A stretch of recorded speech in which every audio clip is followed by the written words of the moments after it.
আসসালামু আলাইকুম, কেমন আছো বন্ধুরা? আমি ভালো আছি আলহামদুলিল্লাহ। আশা করি তোমরাও ভালো আছো সবাই। তো দেখো, আজকে আমি আমার বাগানের পুঁই শাক কাটতেছি। পুঁই শাকগুলো বেশ একটু বড় বড় হয়ে গেছিলো, ওই জন্য কেটে নিলাম। একবারে রান্না হয়ে যাবে। দেখো মাশাল্লাহ কত সুন্দর হয়েছে।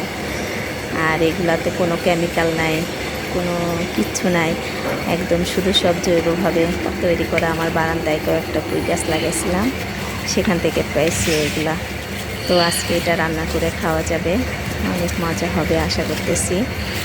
আর বারান্দায় বাগান করা শুরু করছি, এটা তো তোমাদেরকে আমি বলছি, শেয়ার করছি। এখন দেখা যাক আর কি কি তুলতে পারি।